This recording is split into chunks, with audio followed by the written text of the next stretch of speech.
One beautiful clear night, a couple was relaxing around a campfire. The area was very secluded, so they were surprised to see a man walking towards them. The man was dressed oddly, as if he were in clothing from another time.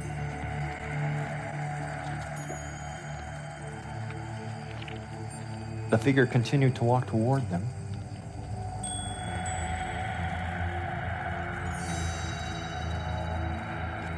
And when the man reached the edge of the fire, he did not stop, but he walked straight through the campfire as if it weren't there.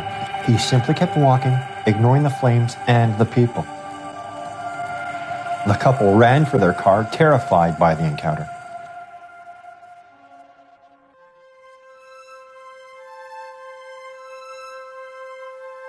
New River Beach is a beautiful seacoast community in New Brunswick. There are several tales of hauntings on or around New River Beach. A lost sailor who beckons people, a beautiful woman who is glimpsed on the rocky cliffs, and the ghosts who haunt a nearby mansion called the Night House. All of these hauntings are connected to the tragic sinking of the ship Genii. Now, the Genii seem to have been ill-fated from the beginning. The plan was to launch the ship on a Friday, which was considered the worst day to do so. The ship had been under construction for 3 building seasons, which was also considered bad luck, and when it was finally slid down the ways, the ship landed on its side instead of a proper entry into the water. Nonetheless, the ship was fitted out in St. Andrews, taken on a trial run around the island of Grand Manan. Everything seemed to be okay, and off they went to New River Beach and the night mill where they were to load deals. When they sailed up the bay in December of 1868 and arrived off New River Island, they had on board 4 sailors, or 4 experienced seamen, and 7 men from Mascarene whose job was to unload the ballast stone and load the deals. They had no experience as sailors at all, and this may have led to the tragedy that was to follow. After they had unloaded the ballast, they went into Haggerty's Cove to have a few drinks. The pilot, the man who knew the waters the best, had a little too much to drink and stayed in Haggerty's Cove for the night. But the 11 men, their captain, went back aboard the ship. It was a calm evening, but it wasn't to stay that way for this tremendous gale that was blowing up the coast of Maine and entering the Bay of Fundy. When it struck the ship, it struck with a vengeance.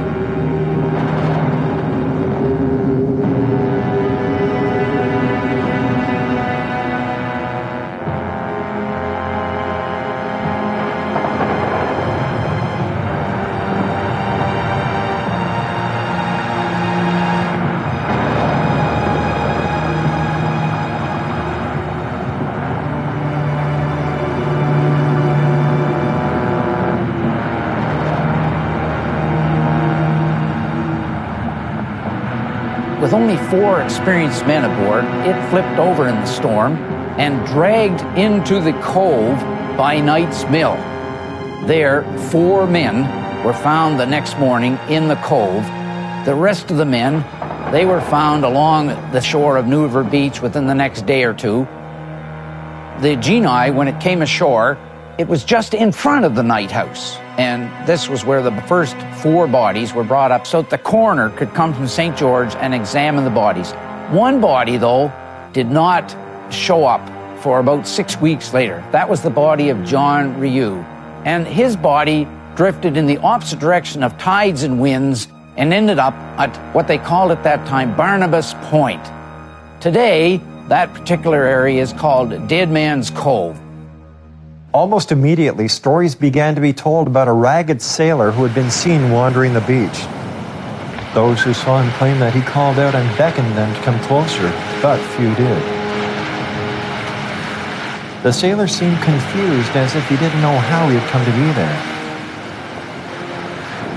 Since the sailor was seen at Dead Man's Cove, people decided he must be John Ryu, the sailor whose body washed up on shore. These stories have continued to the present day. I always wondered about the story. Then last winter, doing some research, I came across the actual finding of the body of John Ryu in Barnabas Head, or on Barnabas Head, in this cove that at that time had no name and which is now known as Dead Man's Cove. I concluded from this that this story of John had been in the community as a folk tale or folklore for many, many years, and that there was, in fact, some substance to that story.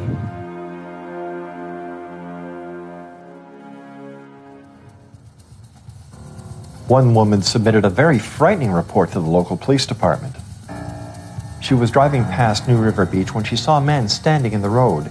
He seemed to appear out of nowhere. She slammed on her brakes, but was certain she had hit him.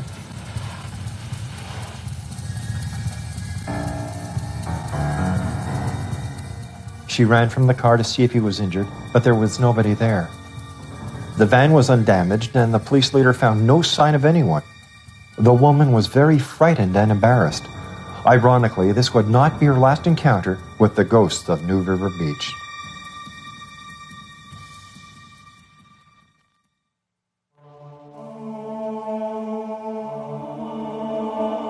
There's another ghost that walks the beach at New River. The same woman who had the vehicle encounter went to the shore one day. She saw a woman step out onto the high rocks about 20 yards away. The rocks are very treacherous, and she was concerned that the woman might jump, as she seemed very distraught. The woman turned toward her, and the moment they made eye contact, the mysterious woman vanished.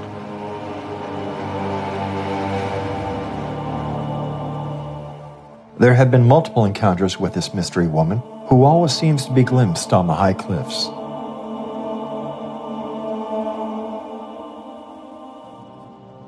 One witness had gone down to the shore to meet a friend of his when he glimpsed the woman standing on the high rocks.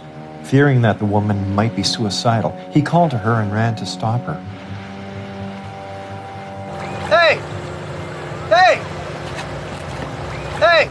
His friend on the other side of the rocks heard the yelling and looked up and clearly saw the woman. He ran to help her.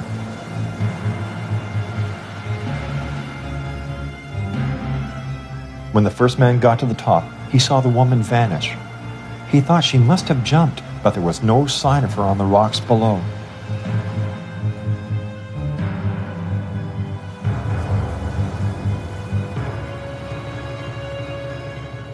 Both men had seen the same thing, but there was nobody there.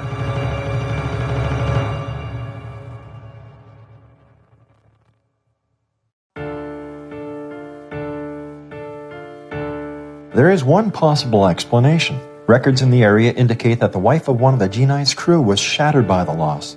She spent her days staring out into the ocean, hoping that he would return, even though he had been buried months ago.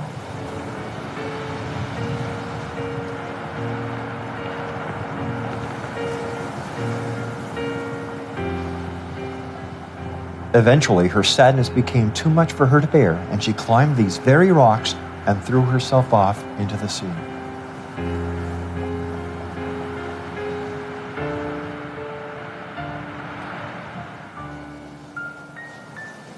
Well, you got all the ingredients here for a great ghost story. A ship that goes down with all hands on board, bodies washed onto the shore, one body missing. What could have happened to that body?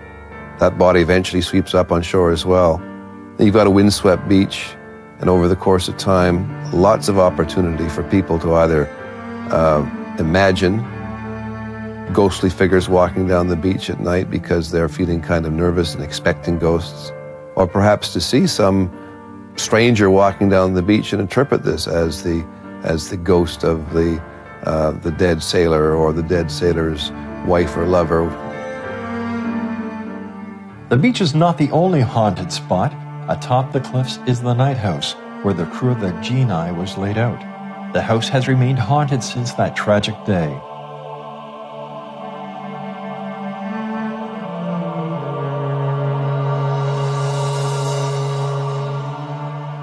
I'm Phyllis Farquharson, and I moved into this house back in 1984.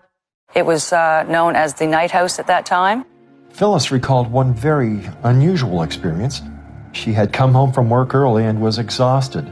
There were heavy curtains throughout the house, used to keep out the draft, but it was a warm day, so she left them open.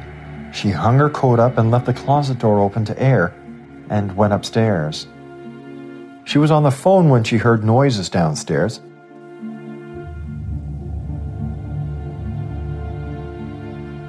She clearly heard the sound of curtains being pulled shut and of a heavy door slamming.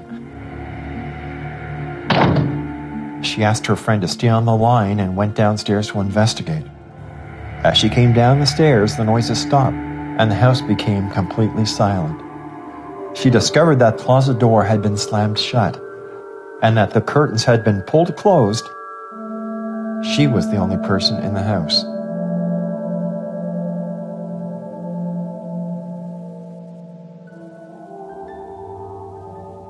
Doors opening and closing were very common phenomena. Often Phyllis would be upstairs and would hear the doors continuously slamming shut. The noise would stop the instant somebody came down the stairs.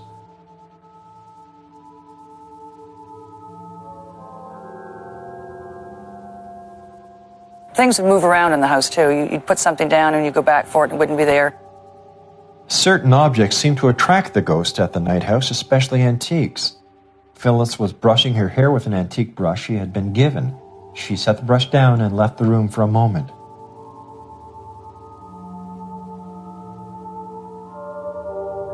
As she was walking down the hall, she felt as if she were being watched, just a feeling, a presence near her.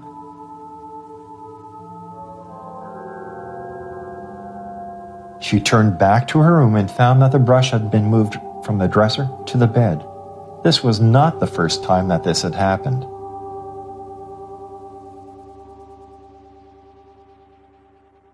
The new owners of the night house have not had any ghostly experiences.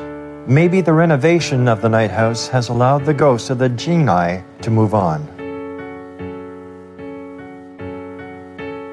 New River Beach is a very unique ghost story where one tragic event has led to 3 documented hauntings. Whether it is the lost sailor, or the lady on the cliff, or the hauntings of the night house, there are too many reports to dismiss the tales of New Brunswick's most haunted beach.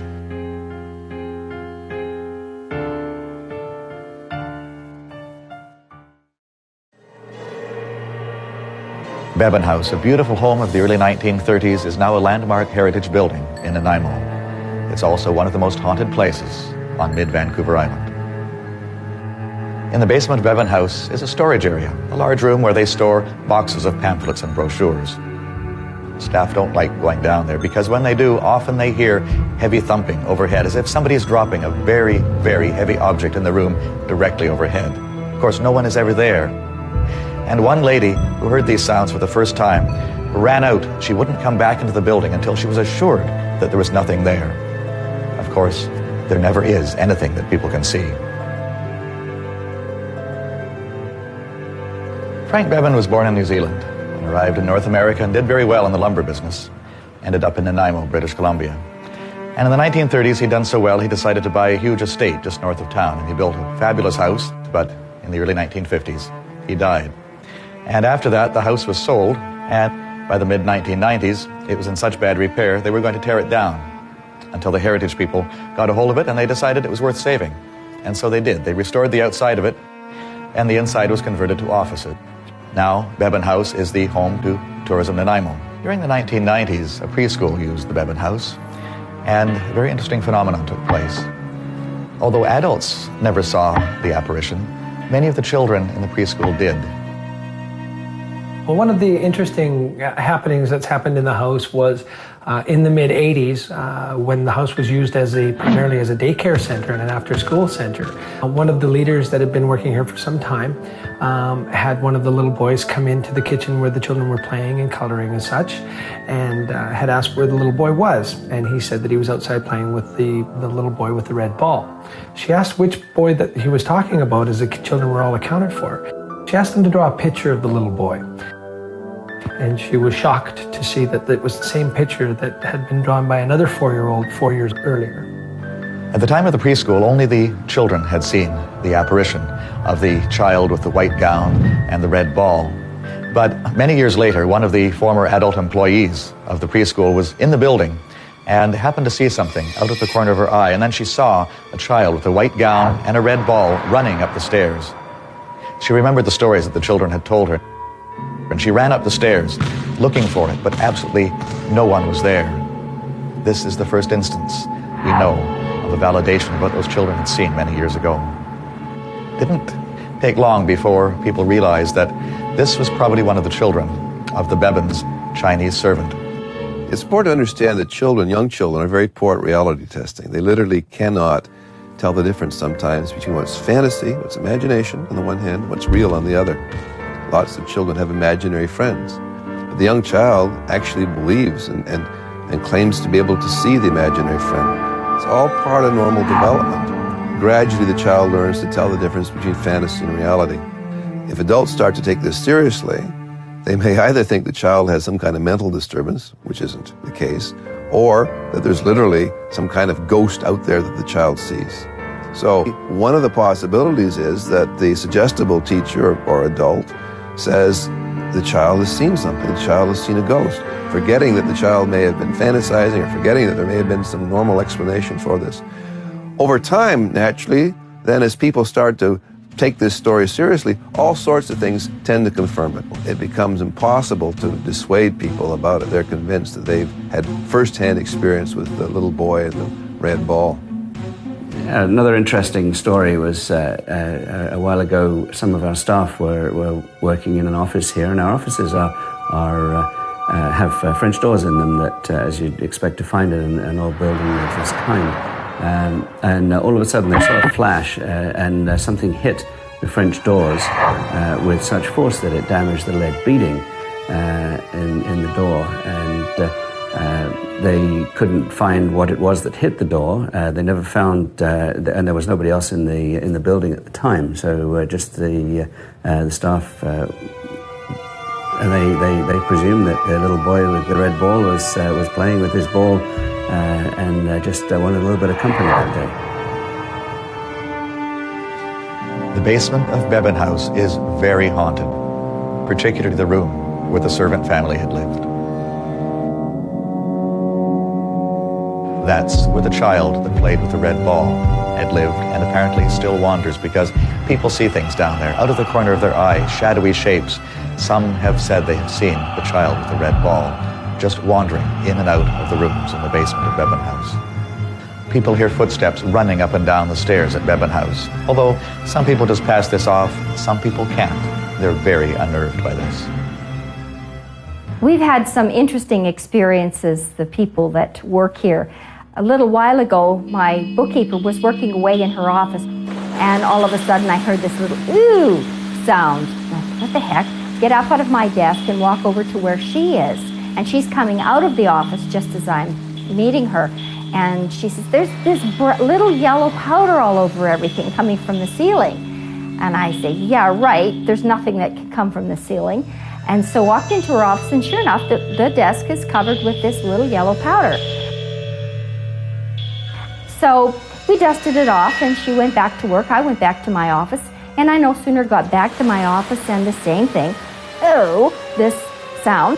But as soon as I walked into her office, the powder shower, as it will, stopped. We did this another time, so 3 times the little powder fell from the ceiling.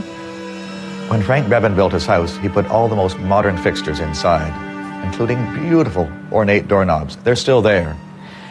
They're very difficult to get off when people have purposely tried to take them off, and yet there's something very strange about those doorknobs, because when people are going to open the doors, the doorknobs just pull off in their hands. Every spring, several of them fall off. And we don't know why they fall off, but they do, and they get screwed back on, and we check that they're tight, and everything is fine indeed until the next spring. It may be a whimsical ghost playing with us here. If you believe that ghosts are inhabiting your building, you can come to attribute anything to them. If a doorknob doesn't work or it falls off, that's the ghost. Of course, if you're in an old building and the doorknobs are old, they're going to fall off from time to time anyway. And so anytime they fall off or anytime a door lock jams, you can take that as evidence of the ghost. It's interesting that people often see patterns in time. So people may say, oh yes, this happens more at one time of the year than another. If people keep records of when doorknobs fall off, I would be quite certain they'll find that the pattern that they perceive is not the real pattern that's there. On one occasion, there was an event one evening at Bevan House, and the following morning, early, a staff member came in. She was washing some dishes in the downstairs kitchen. and she wondered what was going on upstairs. Laughter, noises, teacups rattling. It sounded like somebody was having a great time. A tea party, she thought. Well, shortly, a staff member came in and joined her, and she said, "What's going on upstairs?" She hadn't had time to go and check herself. He said, "There's nobody upstairs. We're here alone in the building." Very modern ghostly phenomenon is voicemail. It seems that the ghosts at Bevan House like to play with the voicemail. At Halloween last year, we had an event here, and we had hundreds and hundreds of children coming to Bevan House to enjoy a pretty spooky experience. And we had a spooky experience of our own that night. I was working during the evening, and my office door was closed. But when I left, I thought, well, there were still a few people around, so we should leave the office looking a little bit in keeping with the event. And as part of the effect, he left his phone dangling off the hook. No one bothered to put it back that evening, so the phone was completely engaged all evening. When he went in the next morning, he put it back on and just happened to listen. There was a voicemail message. Obviously, no one could have called in the night before, but there, on the voicemail, was the sound of thumping. It was really quite unnerving. And also, noises, laughter, people running, almost like children had been playing in the building. A female employee one morning came in and listened to her voicemail messages at Bevan House, and she was amazed to hear thumping. On the voicemail, it went on for some time, just as though somebody had been walking through the entire house during the night, but somehow it was recorded on the voicemail. She was really quite frightened. The voicemail at Bevan House is very haunted. On the second floor of Bevan House, where the family's bedrooms were, people have seen the form of a very attractive woman. One of the housemates tells a story that happened a couple of years ago to him. He was leaving his office, just locking up, and he turned around. Just out of the corner of his eye, he saw a woman standing at the doorway to our office, and he turned around completely to see who it was, and of course there was no one there. And they don't know who she is. Some have speculated it could be Mrs. Bevan herself. Bevan House is a landmark heritage building in Nanaimo, and it's had an interesting history with lots of ghosts. A small child, the ghost of a beautiful woman, footsteps, and an array of other things. It's one of the most haunted places on mid-Vancouver Island. One of the most fascinating mysteries across Canada is its lake monsters. Whether we're talking about Ogopogo and Lake Okanagan or Champ and Lake Champlain, lake monsters are a definite part of Canada's mysteries. And Quebec has its own lake monster, Memphrey, in Lake Memphremagog. The 35-foot Memphrey has been documented throughout history. However, a local historian and researcher, Jacques Boisvert, has collected data, drawings, videos, photographs, and eyewitness accounts to further attest to the proof of the existence of the serpent that they call Memphrey, who resides in the waters of Lake Memphremagog, Quebec. Bonjour les amis, my name is Jacques Boisvert. I'm from Magog. I'm a own resident of this place, been here all my life, and we're here today to talk to you about the sea creatures called the sea serpent of Lake Memphremagog by the name of Memphrey. The gentleman, his name is Gérard Charland. He lives in Ormerville, not far from here. And he phoned me up someday and he came to my office, and boy, I mean, was he excited. He said, I saw something yesterday. I said, what have you seen? Well, he said, I was fishing. I was near the Saint-Benoît-du-Lac, the abbey there. And he said, suddenly I saw on my sonar, I saw something big, and I turned around and I saw something coming out of the water.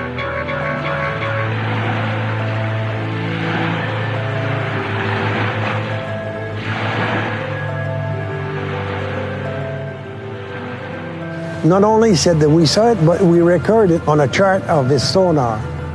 This is what he saw was coming up, and this is the same thing coming down here.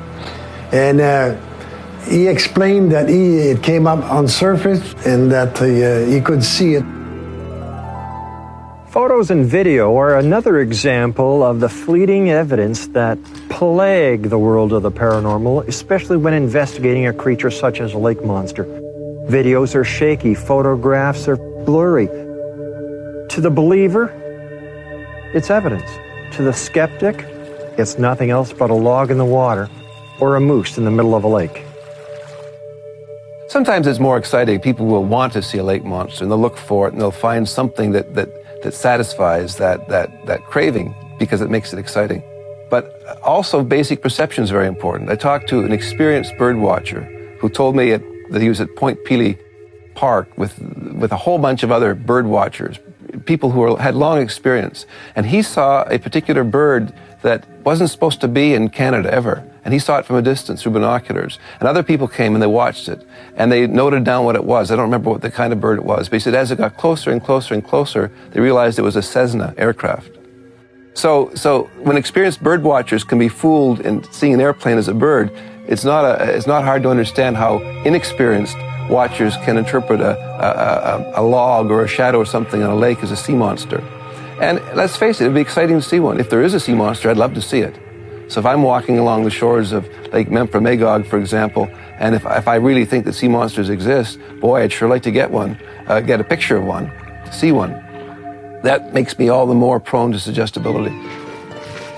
I was amazed a few years ago when this woman that lives in Toronto phoned me up and says that she had a video of something she had witnessed not far from where I live, near the Three Sisters Island. She had a video camera and captured what might be the best evidence of Memphrey to date. She went to Jacques and showed him the video. The tape was studied extensively, and there is no sign of fraud or any tampering with the image whatsoever. The woman sought no financial gain from the tape and did not attempt to gain any publicity from it.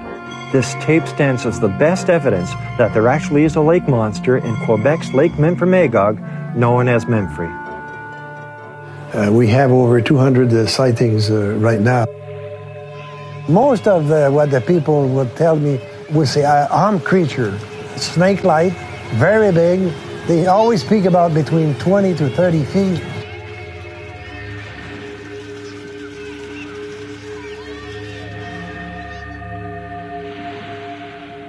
And it's always seen when the lake is calm.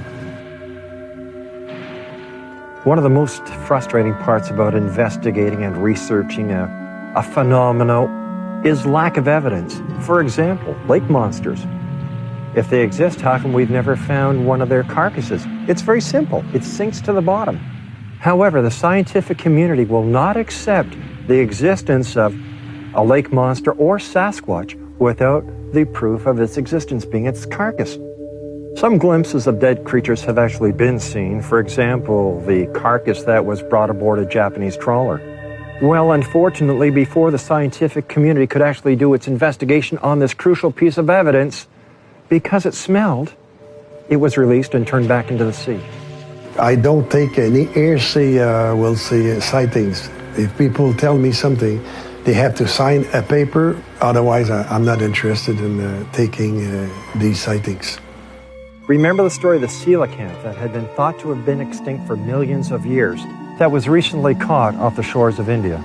The coelacanth had never been caught, photographed, and yet this scientist, walking through a market in India, recognized it. Thus, an unsolved mystery of past times has been solved.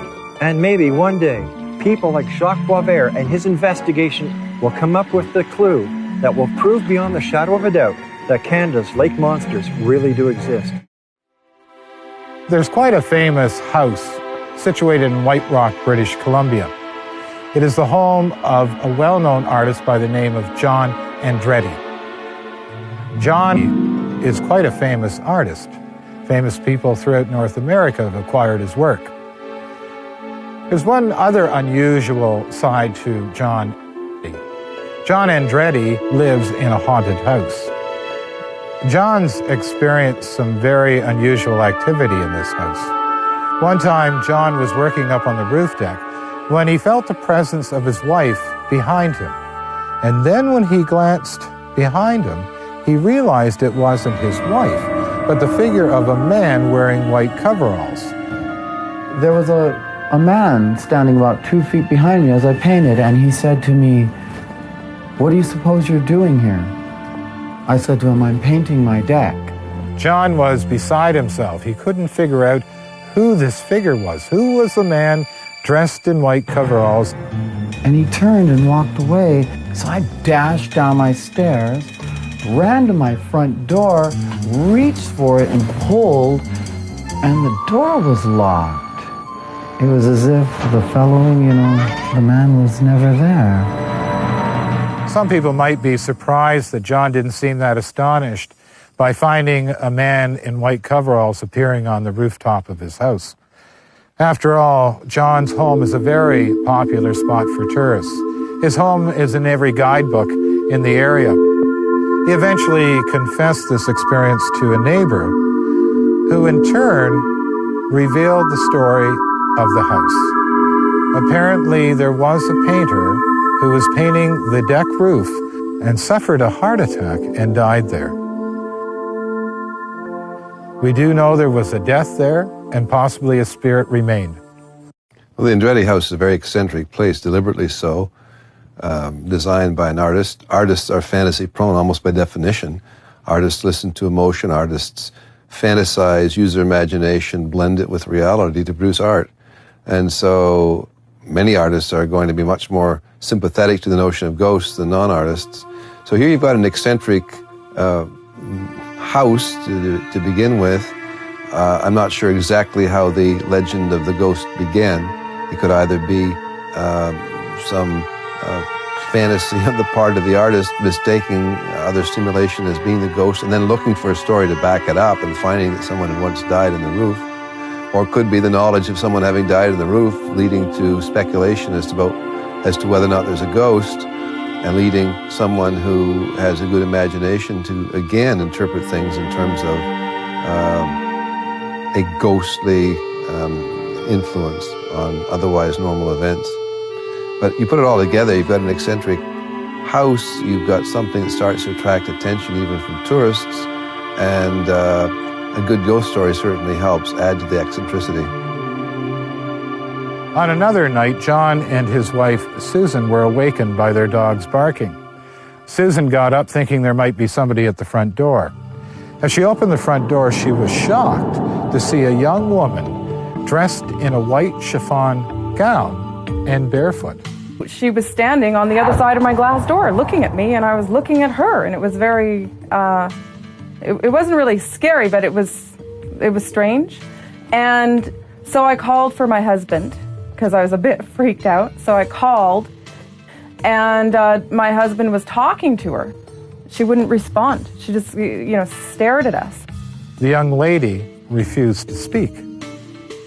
Susan, knowing that something was wrong, encouraged her to come in, but she didn't. She closed the door behind her and went to phone the authorities to find out if anyone was missing. After she got off the phone, she was shocked to see the young girl walking throughout the house.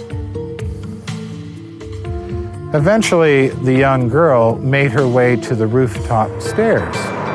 The young girl had simply vanished in thin air. She wasn't scary. She just seemed to want us to know she was there. It was all very strange. Yeah, when you're dealing with a house that's painted all different kinds of colors, and there are all kinds of strange objects and so forth in the house, then it to some extent throws a person's normal perception off. You're dealing with new stimulation you're not used to.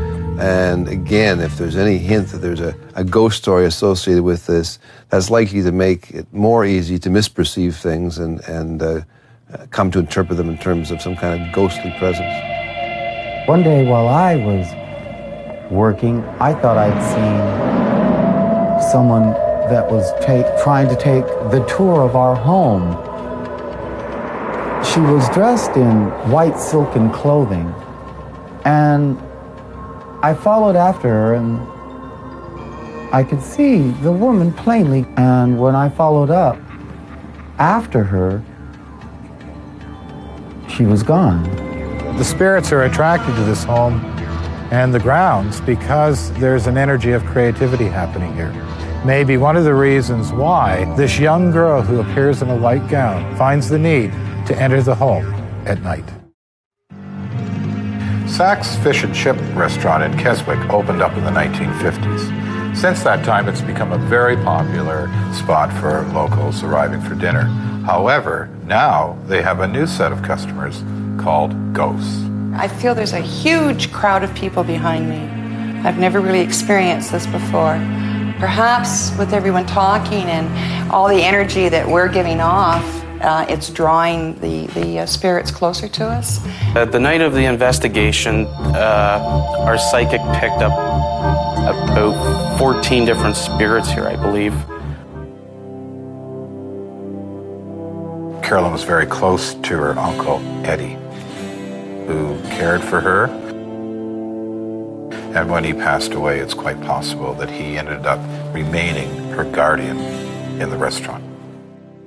My parents purchased the property in March 6th of 1949, and when anything weird or unusual happened, we just kind of filed it in the Uncle Eddie category. Uncle Eddie passed away in 1969 when I was really little. Uncle Eddie came to live with us when I was about a year old, and he was I guess you'd call it Alzheimer's now. We didn't know what it was then, so my parents had him move in with us. And he used to take care of me when my parents were running the restaurant. So he was kind of like my built-in babysitter. He lived with us. And I remember being in my pajamas and the sun was coming up and he was sitting in his chair and he was like, it's okay, sweetie, I want you to go back to bed now. Everything's fine, everything will be great. You just go on back to bed now and I'll see you a little later.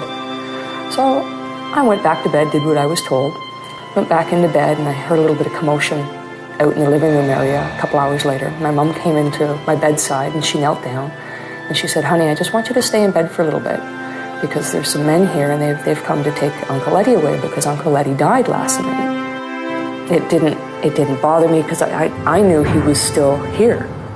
And I still have this sense that, he said everything was going to be okay. But I knew he was gone, but he wasn't. Carolyn, the owner, who also works in the kitchen as a cook, has had a number of experiences. One of them being when she turns the gas stove on and then turns around, goes back to the stove later, the knob has been turned off. There have been a few incidences in the kitchen with other staff members where they have had light objects tossed in their direction and have struck them that haven't fallen off a shelf or really seem to almost come out of nowhere. Pots and pans and other objects have a tendency to move on their own. And Carolyn has witnessed this, felt the presence in this kitchen, and perhaps it might be her Uncle Eddie. And it hasn't been until recently that we've really had a lot of people coming in and seeing different sized people, different dressed people, children. It's been brought to my knowledge that it's not necessarily just Uncle Eddie doing these things. That's why they didn't always fit in with his personality type or his physical description. One time, a psychic visited the restaurant and reported a number of spirits inhabiting the dwelling. For example, there's a little girl that's seen at the front entrance skipping by a table. I felt the presence of a child around me, and I turned and looked. There was this young child, maybe about 7 years old, standing behind me. She seems to flit around from table to table. Anytime there's children here, she seems to be drawn to the children. The little girl that's seen at the front of the restaurant also likes to climb up and sit on the counter. I wonder whose attention she's seeking. The child is here. The child is sitting on that stool, watching, smiling. I can see her. Well, when it comes to psychics, there's never been a case where a psychic who claims to have these special psychic abilities has been able to demonstrate them under conditions that rule out either misperception or fraud or whatever. So we should be very cautious about psychics even to begin with. But if a psychic walks into a room and claims to be seeing things here, there, and all over, people who are not very cautious may in fact take this as they might take eyewitness testimony. The psychic could look at anything and say anything, and some people would believe that. It's interesting, the old traditional used car dealer would tell people things, but people were naturally suspicious of used car dealers because they expected them to mislead them somewhat. Psychics earn their reputation by doing psychic things. The psychic has a vested interest in getting people around him or her to believe that they are psychic. And so one should, for that reason as well, be particularly cautious about people who claim to be psychics. In some sense, the psychic is perhaps the worst witness in the world, because the psychic has something to prove, in a sense. The psychic is out to prove that he or she is psychic. That's his or her reputation. And so there's probably less credibility associated with that kind of report than there is with somebody who has nothing to prove. At the moment, there's a very, very strong feeling of anger. I think there's more fear, but fear and anger can be combined. This entity here is not pleased with what's happening. I'm feeling very anxious that I want to get out of here. There's an oily feeling to my skin. It's very thick in that corner, and I really feel that there could be a danger in here. One spirit that resides in the basement appears to be quite an evil person. Most of the employees working in the restaurant fear for themselves in terms of going down into this basement. That's a place they do not want to go. My staff doesn't like going to the basement. Just more an overwhelming sense of a bad sense about the basement. I've had a few staff members know exactly what spot we're talking about on the floor, literally within like a 3x3 space. They're like, I know he's there because I walk through there, and it's just like takes your breath away. You feel cold or chilled. The hair on the back of your neck stands up. You just feel extremely uncomfortable, and you want to get away as soon as you possibly can. The man downstairs is not happy, and he's been there for a long time. He's very, very angry, and I didn't feel comfortable with him at all. Down in the basement, we had a couple of encounters. Something grabbed onto my pant leg, tugged 3 times.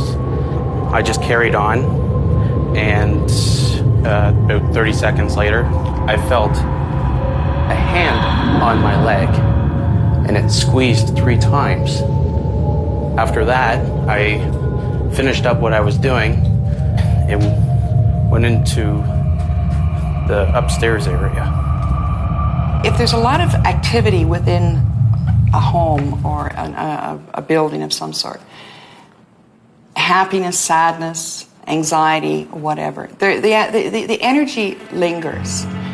And there must be something here that pulls the entities or the spirits or the energy to this spot. And they're waiting to pass on. I don't know. Waiting to be reincarnated. I don't know. That's the big question. We do know that Uncle Eddie is probably in the kitchen with Carolyn. We don't know who is in the basement. That presence is unexplained. And we also know that perhaps the restaurant, there was something there before that restaurant. We don't know what it was, what had happened there, and it remains unexplained.